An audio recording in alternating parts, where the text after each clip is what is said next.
So I can't do Jeffrey Stephen Wicken justice with a very short talk, but I'd love to introduce him to you guys.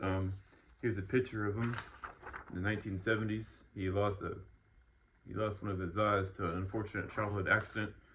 I have yet to explore that avenue. Hello, Celeste. But he looks like quite the character. That's 1970s, so he's got one heck of a mustachio. Check him out. Looks like a colorful character. Um, this guy was an American evolutionary chinops chemist or biochemist. He's noted for his work in evolutionary thermodynamics, and his 1987 book, Evolution, Thermodynamics, and Information, Extending the Darwinian Program. Um, Basically, the issue in 1981 he had outlined, we can summarize this is a quote.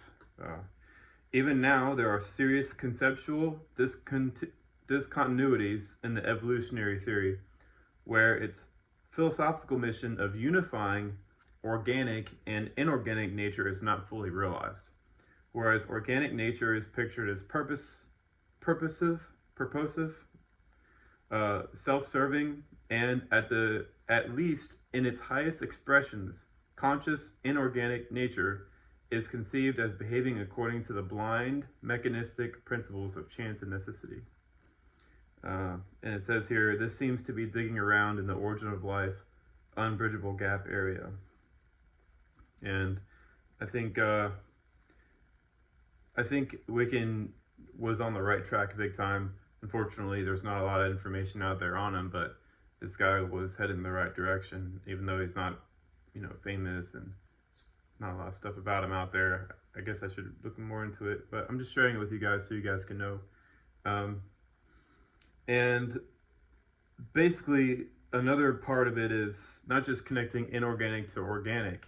It says here, Wicken extended the work of American mathematical physical chemist Alfred Lotka, L-O-T-K-A, in 1922, and Austrian physicist Edward Schrödinger on the thermodynamical nature of life, to argue that thermodynamics, particularly the second law of thermodynamics, is the go of life. The go is in quotes. And I fully understand that with absolute certainty, and I hope that there are a lot of people out there that can see this as well. The second law basically states when you add energy into a system, it gains entropy. It becomes more disordered. So if you were to heat something up, you're basically going to destroy it. You're going to make it fall apart. That's what I understand the second law meaning. Now, what happens inside of a star is, yes, a lot of that heat exits the star, but the amount of work that it does, in addition to losing that energy to outer space, it does work on itself in various chemical arrangements over many hundreds of millions of years, and it produces gradients. I'll get into gradients later because Eric Schneider talks about gradients as well, how nature abhors a gradient. I think he's famous for that. And a gradient basically means you have a concentration of something over here and a lower concentration over here. Nature doesn't like to have two different gradients. It likes to try to equalize those. And inside of the star, you have various layers, various gradients that occur as the star evolves, whether it's thermal gradients, whether it's chemical gradients, whether it's pressure gradients. And all those specific gradients inside the star change and evolve over time. And nature trying to make those gradients non-existent is what basically forces life to exist. It forces all those advanced chemical processes to occur. They get more and more and more advanced over time. And the complexity of life is a testament to how much time, how much energy, and how much complexity is inside of a star as it evolves.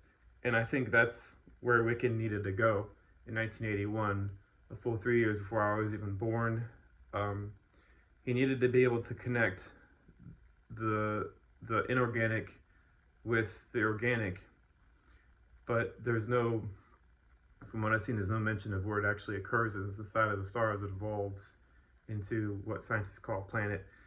And just bridging that gap is going to be extremely difficult for scientists these days because they're so set in their ways, and it's very hard to get through to them. But that's very important, and I'm glad I found this Jeffrey Wicken guy. I need to read more about what he's written about, and also Eric Schneider and Dorian Sagan,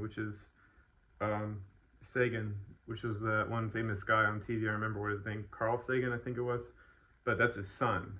So I need to read more about him too. Apparently, he's been writing a lot about origins of life as well.